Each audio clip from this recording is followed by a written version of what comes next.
Welcome student. आज हम लोग करेंगे प्रैक्टिस सेट नंबर 5। ठीक है, यानी ये 5वां सेट होगा। इससे पहले 4 सेट हम लोग कर चुके हैं, जिसकी लिंक आपको डिस्क्रिप्शन बॉक्स में मिल जाएगी बड़ी आसानी से।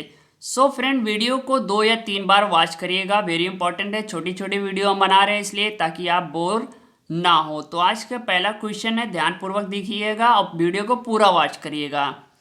जल तथा भोजन किस जीव के कारण अधिक संक्रमित होता है? बहुत ही इंपॉर्टेंट है, यहाँ पे जल और भोजन दोनों की बात हो रही है। तो ये 4 ऑप्शन सामने हैं आपके। यहाँ पे राइट ऑप्शन होगा ऑप्शन बी, यानी मक्खी। वेरी इंपॉर्टेंट क्वेश्चन है, ये आपका आया था पीजीटी एग्जाम 2003 का क्वेश्चन है। यानी अगर हम बात करें तो जल तथा भोजन घरेलू मक्खी के कारण सर्वाधिक संक्रमित होता है। ये खाद्य पदार्थों एवं जल में आसानी से बैठ जाने संक्रमित कर देती हैं। घरेलू मक्खी जो रोग फैलाने में भी सर्वोपरि यानी सबसे ज़्यादा है। इसके द्वारा फैलाए जाने वाले प्रमुख रोग है अमातिसार नंबर 1, हैजा, टाइफाइड, तपेदिक, अतिसार। ओके, साथ में ध्यान दीजिएगा टाइफाइड साल्मोनेला टाइफी से भी होता है। वेरी इंपॉर्टेंट क्वेश्चन है, नोट कर लीजिए फटाफट इसको। चलिए नेक्स्ट क्वेश्चन देखते हैं। भोजन को विषाक्त बनाने वाले आंतरिक कारण क्या हैं? जी हाँ, यहाँ पे भोजन की बात हो रही है, विषाक्त बनाने वाले आंतरिक कारण की बात हो रही है। यहाँ पे राइट ऑप्शन होगा ऑप्शन ए, यानी परजीवी। यह आया था आपका टीजीटी एग्जाम 2006 का क्वेश्चन है। अगर हम बात करें तो भोजन को विषाक्त बनाने वाले आंतरिक कारक है परजीवी, यानी बचा हुआ भोजन अधिक समय तक रखा रहने के कारण अनेक प्रकार के जीवाणु, कवक, जंगली खमीर आदि भोजन को शीघ्रता से विषाक्त कर देते हैं। ये कारक भोजन को अपघटित कर देते हैं, जिससे भोजन के अंदर कुछ ऐसे पदार्थ बन जाते हैं जो मानव शरीर पर विषैला प्रभाव उत्पन्न करते हैं। ऐसे पदार्थ को विष या टॉक्सिन कहते हैं। चलिए नेक्स्ट क्वेश्चन देखते हैं फ्रेंड।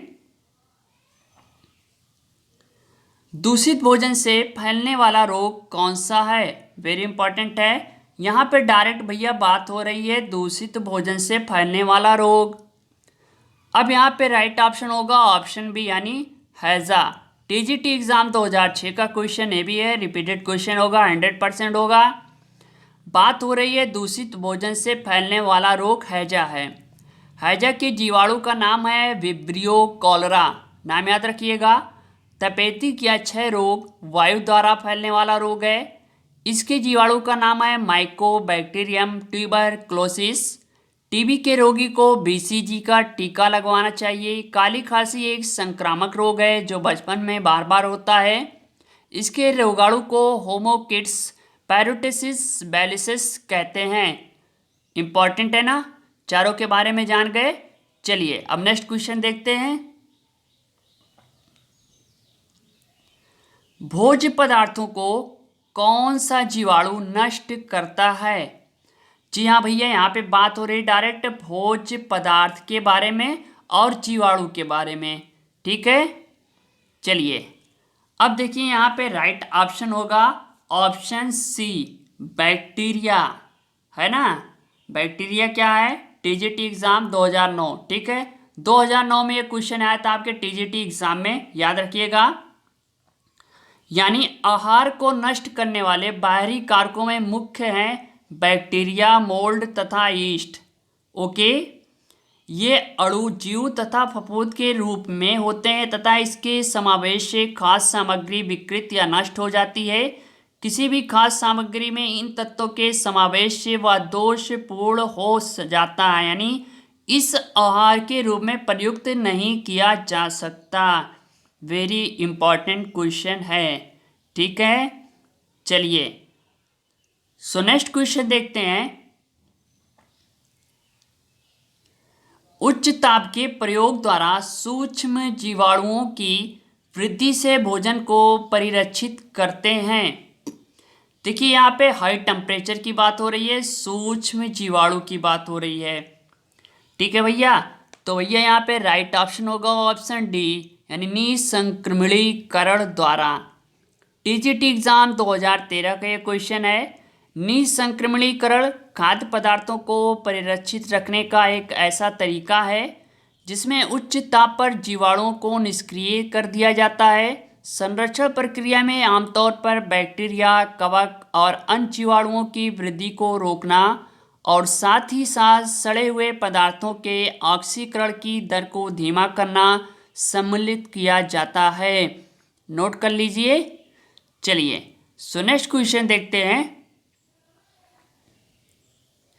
निम्नलिखित में से कौन से बांधने वाले पदार्थ रासायनिक रूप से उदासीन हैं? देखिए यहाँ पे डायरेक्ट बात हो रही है उदासीन के बारे में, है ना। तो यहाँ पे राइट ऑप्शन होगा ऑप्शन डी भैया, प्लास्टिक ही सही होगा। ये आपका DSSB पीजीटी एग्जाम 2018 का क्वेश्चन है। यानी प्लास्टिक बांधने वाले पदार्थ रासायनिक यानी केमिकली रूप से उदासीन होते हैं, जान लीजिएगा। चलिए अगला क्वेश्चन देखते हैं। मानव शरीर में स्टार्च के पाचन के लिए एंजाइम कौन सा है? वेरी इंपॉर्टेंट है, यहाँ पे डायरेक्ट बात हो रही है स्टार्च की, ठीक है ना। स्टार्च के बारे में सुना है? जिसने भी सुना है वो कमेंट बॉक्स में कमेंट करके हमें ज़रूर बताइएगा। ये आपका क्वेश्चन आया था DSSB पीजीटी एग्जाम 2018 में। सो राइट ऑप्शन होगा ऑप्शन ए, एमाइलेज। मानव शरीर में स्टार्च एंजाइम यानी एमाइलेज, अग्नाशय में एमाइलेज होता है जिसे एमाइलेटेसिन भी कहते हैं। एमाइलेज स्टार्च को पूर्णतः डाइसेकेराइड यानी माल्टोज में चेंज कर देता है, उसमें कन्वर्ट कर देता है, बदल देता है, जिससे क्या स्टार्च हजम हो जाता है, ठीक है। चलिए अगला क्वेश्चन देखते हैं। सेपेनिन रासायनिक यौगिक का एक वर्ग है डैश बहुतायत में पाया जाता है। समझ रहे हैं ना क्वेश्चन। तो यहाँ पे राइट ऑप्शन होगा ऑप्शन सी यानी पादप प्रजातियों में। सेपोनिन यानी रासायनिक यौगिकों का एक वर्ग है जो विभिन्न पादप प्रजातियों में बहुतायत में विशेषता पाया जाता है। सेपेनिन्स यानी जैव समाज के यौगिकों का एक वर्ग यानी जो पौधे के साम्राज्य में विशेष रूप से है। विशेष रूप से वे स्वाभाविक रूप से साबुन जैसे कोमिंग द्वारा वर्णित ग्लाइकोसाइड होते हैं और नतीजतन वे जलीय घोल में हिलाए जाने पर कोम बनाते हैं, ठीक है। क्या बनाते हैं? कोम बनाते हैं। चलिए सो नेक्स्ट क्वेश्चन देखते हैं।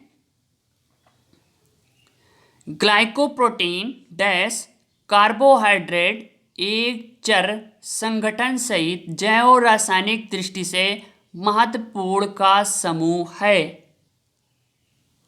अब देखिए वेरी इंपॉर्टेंट क्वेश्चन इस टाइप के हैं। ये भी आपके DSSB पीजीटी एग्जाम 2018 का क्वेश्चन है।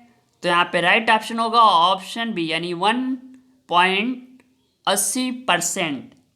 ग्लाइकोप्रोटीन कार्बोहाइड्रेट के एक चर संगठन यानी कंपाउंड्स जैव सहित जैव रासायनिक बायोकेमिकली दृष्टि से महत्वपूर्ण यौगिकों का एक समूह है। इसको नोट कर लीजिएगा, नोटबुक बना लीजिएगा, बार बार कह रहे हैं हम। चलिए अगला क्वेश्चन देखते हैं। माइकोपॉलीसेकेराइड डैश के साथ संयोजन में प्रोटोओग्लाइक्स के रूप में पाए जाते हैं। अब देखिए यहाँ पे राइट ऑप्शन होगा ऑप्शन ए यानी कार्बोहाइड्रेट। माइकोपॉलीसेकेराइड कार्बोहाइड्रेट के साथ संयोजन में प्रोटीओग्लाइक्स के रूप में पाए जाते हैं। वेरी इंपॉर्टेंट, कार्बोहाइड्रेट हमारे शरीर के लिए वेरी इंपॉर्टेंट है। इससे क्या है, मोटापा भी होता है। अगर आप पिज़्ज़ा, बर्गर या चाट, पकौड़ी, फुल्की खा रहे हैं तो भैया संभल के, क्योंकि उससे क्या है फैटी एसिड होने की संभावना ज़्यादा होती है। सो ये रही छोटी सी वीडियो पे बने रहिएगा, हमारे यूट्यूब चैनल पे बने रहिएगा। यूट्यूब चैनल को सब्सक्राइब करिएगा और ज़्यादा से ज़्यादा शेयर करिए, जिससे टीजीटी एग्ज़ाम या पीजीटी विद्यार्थियों तक पहुँचे और वो फ़ायदा उठा सके। तो मिलते हैं नेक्स्ट वीडियो के साथ। Okay, thanks, best of luck, thank you, धन्यवाद, जय हिंद।